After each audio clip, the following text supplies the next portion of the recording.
Good morning, good afternoon, or good evening. Whatever time it is when you hear this message, I pray that you're poised to receive, to accept, and to respond to words of wisdom. Ashe. So I'm thinking more about the situation surrounding our good brother Kanye West, now known as Ye. And I'm reminded of a story that Steve Coakley used to tell. For those who don't know, Steve Coakley, may he rest in peace, Ashe, was a political educator and activist. And Steve Coakley used to tell a story about watching a Burger King commercial with his adolescent son. I think his son was like 7 or 8 years old at the time. And in this commercial, Magic Johnson is about to eat a Whopper. And Larry Bird approaches. Magic Johnson and Larry Bird were the giants of the NBA, like in the 80s. And Bird sees Magic about to eat this Whopper, and he says, "Hey, Mike, I'll play you for it." And because they're fierce competitors, Magic doesn't hesitate. He's like, "Yeah, let's do it." And so they shoot 3-pointers. They shoot from half court. They shoot from the parking lot. They end up shooting from like the Eiffel Tower in Paris or the Great Wall of China or something like that. And when the commercial ends, Coakley's son looks over him and says, "Daddy, what does Magic Johnson get if he wins the bet?" And of course, Magic Johnson gets nothing because Larry Bird had no stake in it, right? It was just a come up for Larry Bird. If I win, I get the Whopper. If I lose, I walk away, right? And so I think that it's a great framework for assessing what is happening with our brother Kanye West. And not, him particularly as an individual, because we don't know what his world really is. We have no idea what's truly going on behind door number 3. But the mindset that it reflects and the kinds of conversations that come out of the situation are what create an opportunity for us to reevaluate our position and get a better sense of what's the most appropriate way to go about things, because we can look at Kanye as a soldier, right?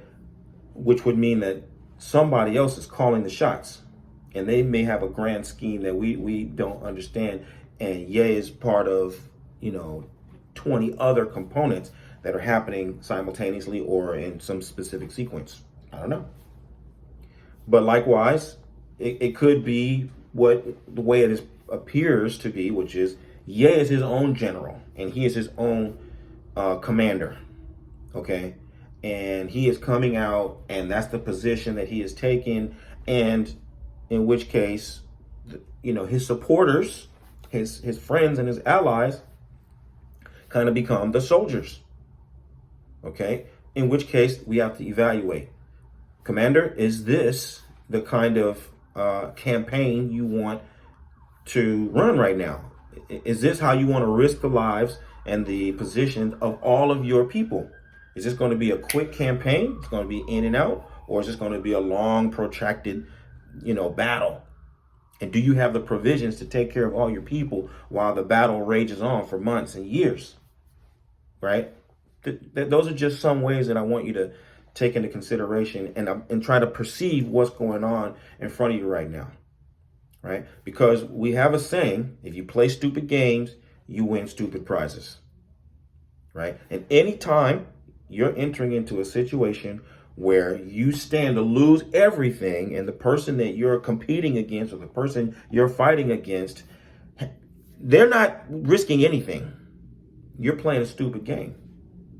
Anytime you're playing a game between two people and actually, it's just for bragging rights, it's just for, to say that you did something, and then everybody loses in the process, you're playing a stupid game.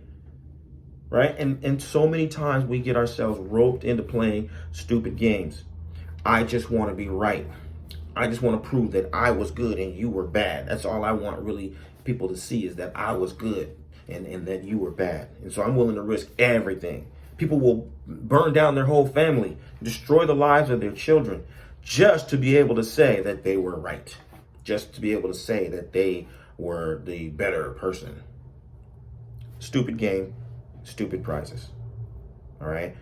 And so, case in point, really for people who are practitioners of Orisha lifestyle, this kind of thing plays out all the time between you and your loved ones, between you and your friends.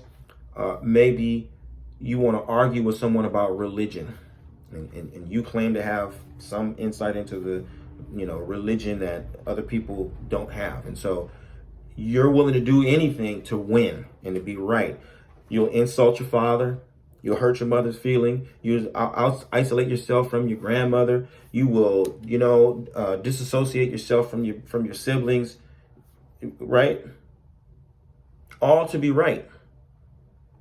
But you have to ask yourself, what am I getting? What am I gaining from being right? Is it worth it? Does it have even a strategic value? Am I really planning out what happens after I win this particular skirmish and how it factors into a bigger scheme for me and for my family and for my community? Or am I just, caught up in the heat of the moment and I'm trying to do whatever I can to be right or try to win? And something else I want you to take into consideration: provocation is the preferred weapon of the weak, of the powerless. It's the powerless who go in and just scream and kick and have tantrums and fits because the only thing that they can get is attention. They don't have any systems in place to conjure and manage and direct power. So they'll do anything just to get a little bit of attention, just to get a little bit of pity. But that's a weak move, right?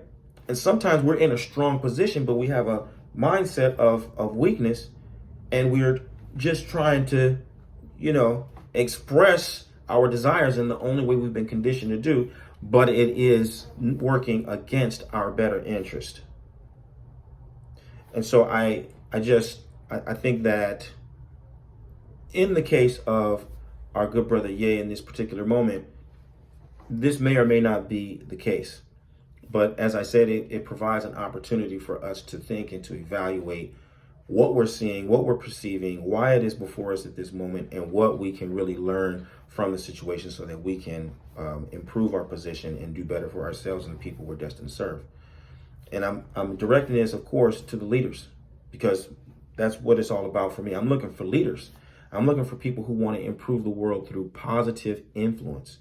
If you're one of those people, I want you to find out how I can help you take your practice and your life to the next level. Please visit me at obafemio.com or orishalifestyle.com, and let's do this. Let's start working together to help you live the medicine that will heal your life and heal the lives of those who you're destined to serve. I look forward to working with you. Odabo.